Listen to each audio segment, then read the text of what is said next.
আসসালামু আলাইকুম। হাদির অভিশাপের ভয়াবহ ফল ভোগ করতেছে মির্জা আব্বাস। এটা আমার বক্তব্য না, এটা সাধারণ মানুষের বক্তব্য। সবার মাঝে এটা নিয়ে আলোচনা চলতেছে যে মির্জা আব্বাস যে আজকে এই গুরুতর পরিণতি ভোগ করতেছে, এটা ওসমান হাদির অভিশাপের ফসল।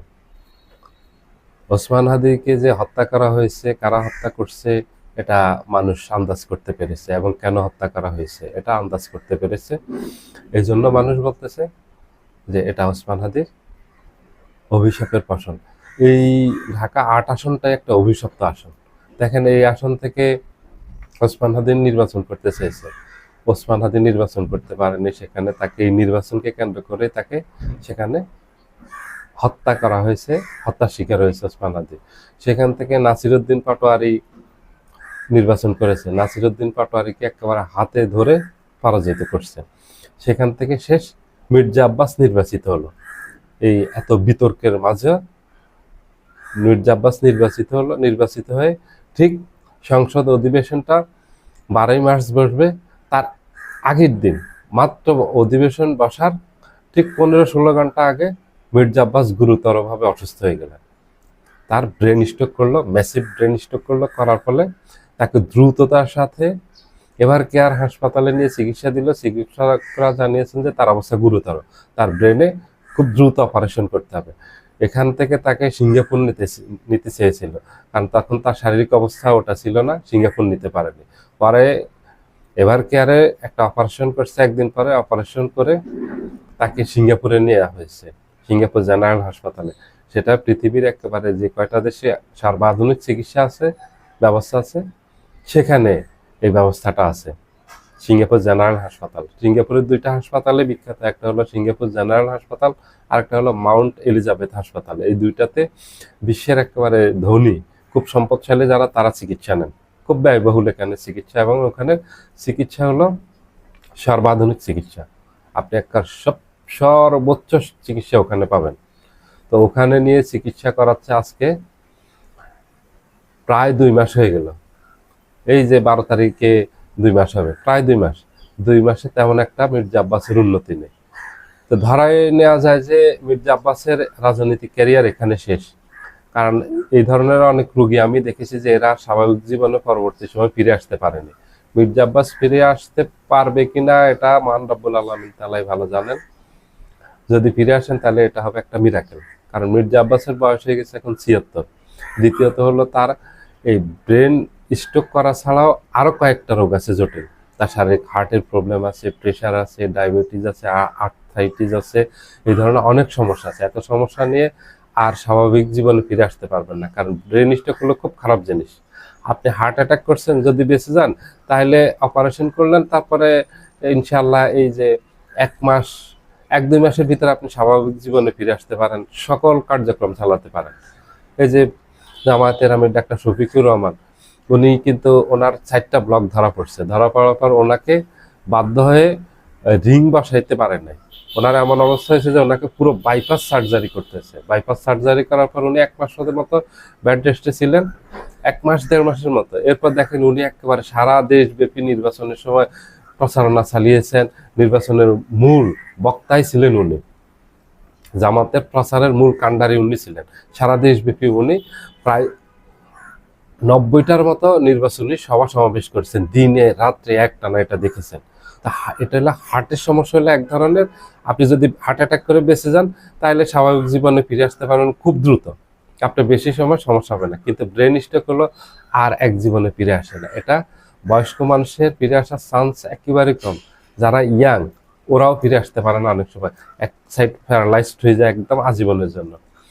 হাত পা মুখ এবং কথা বলতে পারে না, মুখ বেঁকে যায়, খাওয়া দাওয়া করতে পারে না, স্বাভাবিক কার্যক্রম যেগুলো আছে গোসল করা, টয়লেট করা, এগুলি করতে পারে না। তাকে এগুলি সব কিছু করে দিতে হয়, এবং হাঁটা চলাফেরা করতে পারে না, কাউকে ধরে ধরে হাঁটতে হয় খুব ধীরে ধীরে, এবং এই যে মস্তিষ্ক কাজ করে না। তো মির্জা আব্বাসের যে বর্তমান শারীরিক অবস্থা, ওই বর্ণনা করতে গিয়ে এই জন্য বললাম, এবং যারা ব্রেন স্ট্রোক সম্পর্কে জানেন ওরা ভালো বুঝবেন আমার এই কথাগুলি।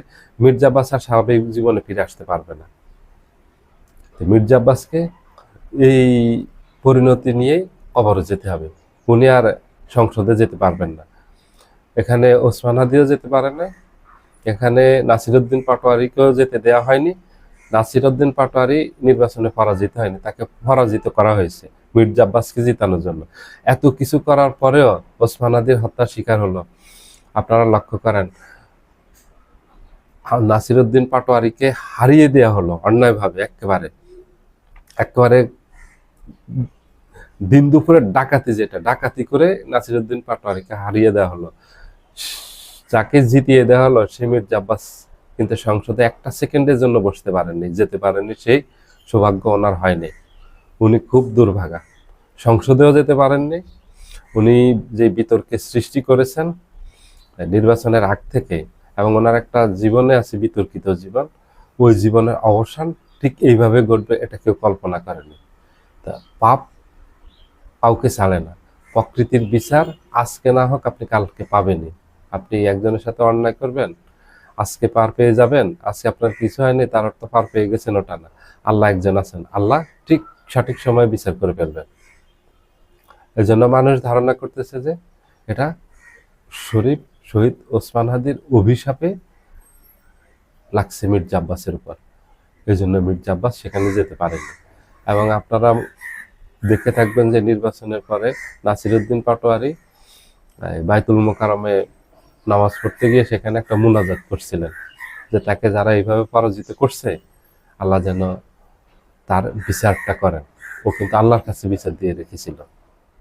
দুইটা মানুষের শখ স্বপ্ন ধ্বংস করে দিয়েছে মির্জা আব্বাস, শুধু একটা আসনে বিজয়ী হওয়ার জন্য। মির্জা আব্বাসের আশা ছিল মির্জা আব্বাস বিজয়ী হলে সরকারে একেবারে মহা গুরুত্বপূর্ণ পদে, হয়তো এমন আছে সরকার প্রধানও করে দিতে পারে, প্রধানমন্ত্রীও বানিয়ে দিতে পারে মির্জা আব্বাসকে। মির্জা আব্বাস এত বড় উচ্চাকাঙ্ক্ষা ছিল ওনার, উনি বিশাল মন্ত্রী হবেন, কয়েকটা মন্ত্রণালয়ের মন্ত্রী হবেন, ওনাকে এগুলি আর দেয়া হয়নি। এগুলি তারেক জিয়া ওনার সম্পর্কে জানেন, কারণ গত 17 বছর উনি কিভাবে ঢাকা শহরে টিকেছিলেন। ওনার কোনো ব্যবসা বাণিজ্যের ক্ষতি হয়নি, ওনার যত ব্যবসা ছিল সব ঠিক রেখেছেন। এবং গত 17 বছরে বিএনপি যেসব আন্দোলন করছে জোটগতভাবে দলগতভাবে সকল আন্দোলন ব্যর্থ হয়ে গেছে। কেন ব্যর্থ হয়েছে, কি কারণে ব্যর্থ হয়েছে, এটার জন্য কারা দায়ী এবং কারা সরকারের সাথে শেখ হাসিনার সাথে আতাত করছে, আতাত করে সরকারের এই গোপন পরিকল্পনা এবং এই কৌশলগুলো স্ট্র্যাটেজিগুলো সেখানে পৌঁছে দিতে শেখ হাসিনার কাছে, সরকারের কাছে, এবং বিএনপির আন্দোলন ব্যর্থ হয়ে যেত। গত 17 বছরে বিএনপি অন্তত 10 বার চেষ্টা করছে সরকার পতনের জন্য, প্রতিবারই ব্যর্থ হয়েছে। এই ব্যর্থতার জন্য কারা কারা দায়ী এগুলি জানেন। ব্যর্থতার জন্য অন্যতম দায়ী করা হয় মির্জা আব্বাসকে। মির্জা আব্বাস গোপনে শেখ হাসিনার সাথে আতাত করে রাজনীতি করছেন এবং বিএনপির সকল গোপন তথ্য, কৌশল, পরিকল্পনা এগুলি সব শেখ হাসিনার কাছে প্লাস করে দিতেন। এই তথ্যগুলি এই তারেক রহমানের কাছে আছে। এই জন্য অনেকে ধারণা করতেছেন মির্জা আব্বাসকে মন্ত্রী পরিষদে নেওয়া হয়নি, কোনো ধরনের মন্ত্রিত্ব নেওয়া হয়নি, দেয়নি। মির্জা আব্বাস এটা মেনে নিতে পারেননি যে ওনাকে মন্ত্রী করা হয়নি। এবং ওনার ওয়াইফ আফরোজা আব্বাস ঢাকা 9 আসন থেকে এমপি হতে চেয়েছেন, সেখানে নমিনেশন চেয়েছেন, তাকে দেওয়া হয়নি। মির্জা আব্বাসকে নমিনেশন দিত না।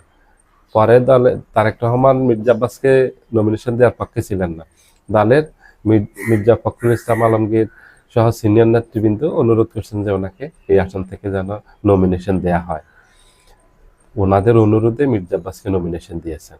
তো সব মিলিয়ে মির্জা আব্বাসের ভাগ্য খারাপ এবং কর্মের ফল ভোগ করতেছেন উনি। একদিনের জন্য আপনারা কল্পনা করেন যেতে পারেননি সংসদে, কি কারণে, এটা একবার চিন্তা করেন। সবাই ভালো থাকবেন, আল্লাহ হাফেজ।